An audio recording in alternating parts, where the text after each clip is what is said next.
So hey guys, welcome back. This is Anmol Shukla and very warm welcome to my YouTube channel History with me. सबसे पहले तो आपको बहुत बहुत शुक्रिया. चैनल ने 3600 सब्सक्राइबर्स कंप्लीट कर लिए हैं and that's all possible because of you guys. आप जिस तरीके से सपोर्ट दे रहे हो, जिस तरीके से अपना प्यार दे रहे हो वीडियोस को, वो सच में मेरे लिए बहुत मोटिवेटिंग है और मैं लगातार कोशिश कर रहा हूँ कि जल्द से जल्द और ज़्यादा से ज़्यादा जो है वीडियोस आपके लिए लेके आऊँ जो आपके लिए हेल्पफुल हों और कहीं ना कहीं आपके एग्जाम जो है वो अच्छी तरीके से निकले, अच्छे मार्क्स आप ला पाओ. सो लेट्स स्टार्ट टुडेज लेक्चर जहाँ पर हम बात करने जा रहे हैं वर्क मेजरमेंट की. अगर आप भूल गए हो तो मैं आपको बता दूं कि हम HRM की सीरीज कंप्लीट कर रहे हैं. सो उसी में हम पढ़ने वाले हैं वर्क मेजरमेंट के बारे में. So let's start today's lecture, but before that if you new to the channel, subscribe and hit the bell icon to get the daily updates and notification. Also if you haven't joined my Telegram group yet, join कर लें, link description box में है. साथ ही previous video को देखते हुए आए, क्योंकि डायरेक्ट अगर इस वीडियो में आएंगे बिना उन वीडियोस को देखे हुए तो कहीं ना कहीं कंफ्यूजन्स जो है वो रहने वाली है दिमाग में. तो कंफ्यूजन ना हो, क्लैरिटी की स्थिति रहे, इसके लिए जरूरी है कि आप पिछली वाली वीडियोस जो है वो देखते हुए आए. So let's understand what exactly this work measurement is. Now, when you're going to read these two words, work measurement, for the very first time, आपके दिमाग में जो चीज आएगी कि भाई काम का मेजरमेंट, कि भाई कोई काम है, कोई टास्क है, उसको आप मेजर कर रहे हो, that's gonna be your work measurement. So वही है, वर्क मेजरमेंट बेसिकली एक प्रोसेस है of evaluating and determining the amount of time which is required to complete a particular task और activity. Let's suppose point A से point B तक जाना है. ये काम है, ये काम है एक बंदे का. लेट्स सपोज ये एक बंदा है, इसका काम है कि इसे पॉइंट ए से पॉइंट बी, या लेट्स सपोज डेस्टिनेशन ए से डेस्टिनेशन बी तक मूव करना है. ये उसका काम है, ये उसका वर्क है. अब इस वर्क को मेजर करने का मतलब क्या होगा कि भाई इस पॉइंट ए से या इस डेस्टिनेशन ए से डेस्टिनेशन बी तक लगने वाला वक्त कितना होगा, यानी कि उसको कितना समय लगा इस ए पड़ाव से बी पड़ाव तक पहुंचने में.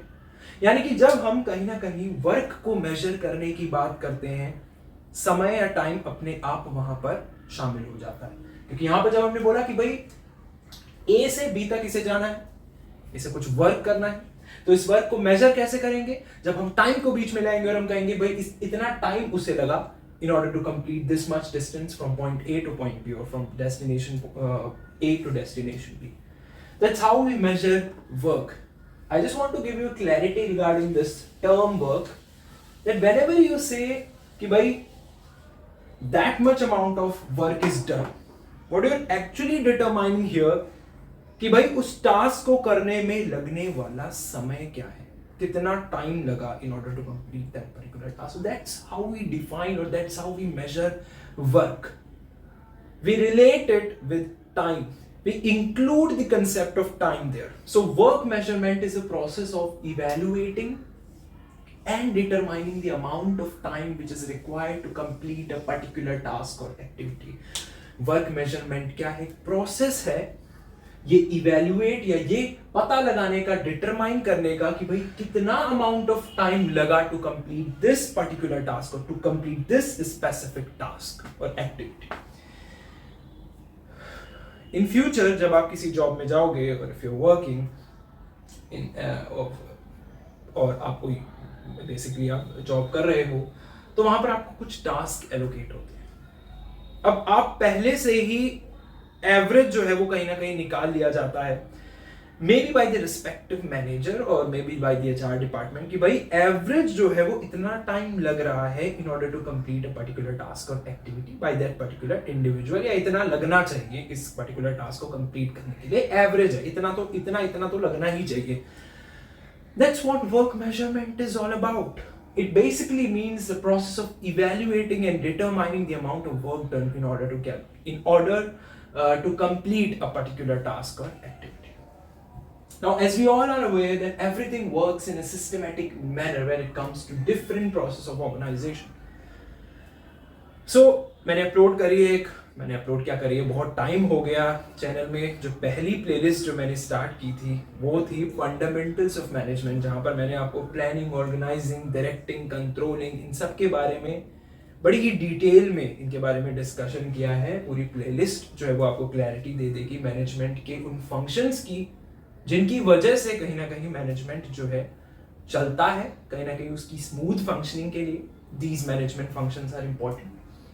सो वही लिखी है यहाँ पर बात कि वी ऑल आर अवेयर कि भाई हर चीज एक सिस्टमैटिक मैनर में चलती है when it comes to organisation.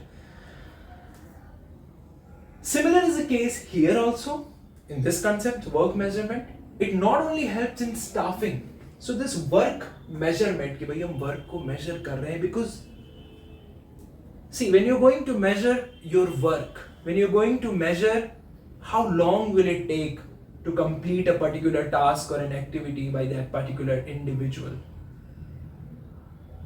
that way you're going to decide the significance of that particular job, how important that job is. The amount of time that an individual will take in order to complete a particular task or an activity decides so many things about that particular job, also about that particular role or responsibility also.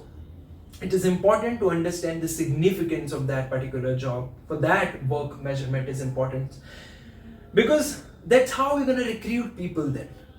So recruitment is an important process, and we are going to recruit people in accordance with that only, like in accordance with the work, with the measurement of work.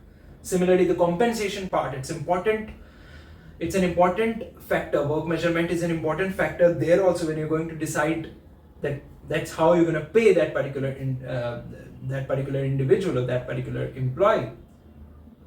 So there also work measurement is an important factor, because it notify you the significance of job or role, job role or responsibility. So it do not only helps in staffing, but also in areas such as labor cost estimation. Just now I've told you compensation part. So labor cost estimation, productivity improvement. So we're going to understand कि भाई इतना time लगना चाहिए, this is the average time जिसमें ये job complete हो जानी चाहिए, and then you're going to see कि भाई इस इंडिविजुअल को इतना टाइम लगना चाहिए लेकिन इस इंडिविजुअल ने में भी ज्यादा लिया। So कहां पर वो इंडिविजुअल लैग कर रहा है, कहां पर इंप्रूवमेंट हो सकती है। So basically you're going to improve the productivity. This is just an instance, this is just an example. That's how you're going to improve the productivity level also. So it also helps in areas like labor cost estimation, productivity improvement, workload balancing. So workload balancing is also important. In performance evaluation, you're going to evaluate the performance of an individual, maybe monthly, maybe yearly, quarterly, just because this concept work measurement. So it is a very, very helpful concept, we can say, in not only understanding about the job, but also about the individual who is working on the job. So now let's understand, clarity अगर आपके दिमाग में है कि what about objectives of work measurement. देखो clarity मैं आपको deeply दे देता हूँ किसी topic के बारे में, then it's your job or then it's your responsibility कि आप कोई भी article पढ़ो related to that topic. और जब आप करोगे ऐसा, क्योंकि क्लैरिटी आपको इनबिल्ड हो चुकी है उस टॉपिक, इस टॉपिक से रिलेटेड, तो जब आप कोई भी आर्टिकल पढ़ोगे from wherever you want, you'll be good to go for your exam. So ये पढ़ने के बाद just go through any article and good to go. Now what are the objectives of work measurement? Let's understand. Now the very first thing is it is helpful in establishing the standard time which is required to complete. As just now I've told you कि भाई एक average time पता चल जाता है कि भाई इस टास्क को करने के लिए इतना जो है टाइम लगता है। लेट्स सपोज 45 मिनट्स लगते हैं इस स्पेसिफिक टास्क को कंप्लीट करने के लिए, इस एल्गोरिथम को कंप्लीट करने के लिए। सपोज आप वेब डेवलपर हो तो लेट्स सपोज इतना टाइम लगता है आपको कुछ डिजाइन करने में या कुछ फ्रेमवर्क तैयार करने में वेबसाइट का। सो 45 मिनट्स लगते हैं। लेट्स सपोज मैंने आपको एक स्टैंडर्ड सेट कर दिया। तो the objective of work measurement is, one of the objective is that it is helpful in establishing the standard time, we can say the average time which is required to complete a specific task or an activity, basically setting a benchmark. So that's how this individual is gonna, that's how the job is कि भाई हमें ये देखना जरूरी है कि भाई इस जॉब को कंप्लीट करने में कितना टाइम लगेगा। बिकॉज वो फिर जरिया बन जाता है कई सारी चीज़ों का, परफॉर्मेंस इवैल्यूएशन का, प्रोडक्टिविटी इंप्रूवमेंट का, लेबर कॉस्ट एस्टिमेशन का, रिसोर्स एलोकेशन, हाँ, ऑप्टिमम यूटिलाइजेशन ऑफ रिसोर्सेज का बेशक। सो इन सारी चीज़ों का जरिया बन जाता है कहीं ना कहीं। Next objective is it is used to determine cost. Organization, अब देखो कॉस्ट को पता लगाने में बहुत हेल्पफुल होता है, तो कॉस्ट को अगर आपको पता लगाना है सो डेफिनेटली वर्क मेजरमेंट होना जरूरी है, and that's why it is one of the important objective of work measurement, that it is used to determine cost. So organization can accurately estimate the workers hour which is required for specific task, कि भाई specific task को करने में worker hours क्या लगने वाले, इतना इस पर्टिकुलर वर्कर को या एम्प्लॉय को काम करना होगा इन दैट पर्टिकुलर प्रोजेक्ट। तो कई बार इसीलिए जो प्रोजेक्ट्स होते हैं इन मल्टीनेशनल कंपनीज स्पेसिफिकली एक प्रोजेक्ट्स एस्टैब्लिश किए जाते हैं कि भाई इस प्रोजेक्ट में 15-15 लोग 20-20 लोग काम करेंगे, और फिर एक पॉइंट ऑफ टाइम पे इस प्रोजेक्ट को खत्म भी कर दिया जाता है, ड्रॉप आउट कर दिया जाता है। क्यों? क्योंकि प्रोजेक्ट का काम जिस मकसद के लिए, जिस गोल के लिए, जिस ऑब्जेक्टिव के लिए उस प्रोजेक्ट को रखा गया था वो पूरा हुआ। सो उस प्रोजेक्ट की एक टाइम लिमिट होती है, एक बेसिक टाइमलाइन होती है जितने टाइम के लिए उस प्रोजेक्ट को रखा जाता है, which can be number of hours, which can be number of days or years. So that's why work measurement जो है वो बहुत जरूरी है कि जब आप वर्क को मेजर करते हो तो आपको कई सारी चीजों का अंदाजा लग जाता है कि भाई कितने वर्कर्स की रिक्वायरमेंट होगी, कितने रिसोर्सेज की रिक्वायरमेंट होगी, कितने लोगों को आपको एलोकेट करना होगा टुवर्ड्स अ पर्टिकुलर वर्क, और कितना टाइम लगेगा इसको खत्म होने में, कॉस्ट का अंदाजा, इन सारी चीजों का। So definitely it helps in cost control, so therefore it helps in cost control, the budget allocation, so many things. Third is performance evaluation of employees, which is a basis for feedback.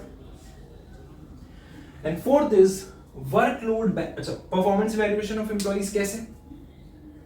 जब आप work को major करते हो आपको पता चल जाता है कि ये स्टैंडर्ड टाइम, फिर अगर कोई बंदा, कोई बंदी या कोई इंडिविजुअल लैग कर रहा है in his or her particular work, let's suppose 45 minutes हमने एवरेज टाइम रखा, वो let's suppose 1.5 घंटे ले रहा है, सो वी कैन सी ना कि भाई कहाँ गलतियां हो रही हैं, कहाँ वो लैग कर रहा है, कहाँ वो पीछे रह रहा है। सो एक बेसिस बन जाता है परफॉर्मेंस इवैल्यूएशन का, ताकि प्रोडक्टिविटी को इंप्रूव कर सके। So this is a basis for feedback. So measuring work is very important, so that's one of the objective that performance evaluation of employees may be helpful. Workload balancing, like distributing the workloads evenly among all the workers, that's important. So ये भी objective है work measurement का, क्योंकि जब work को समझ लेते हो, work को measure कर लेते हो, आपको पता चल जाता है work के बारे में, then you can evenly distribute it among all the members. So that is it about work measurement. I hope आपको इस topic से related कोई भी issue नहीं आने वाला है. Just go through any article and just read it, and you'll be good to go for your exam. So that is it for today's lecture. Keep supporting me like you're supporting me, and just take care. Keep studying.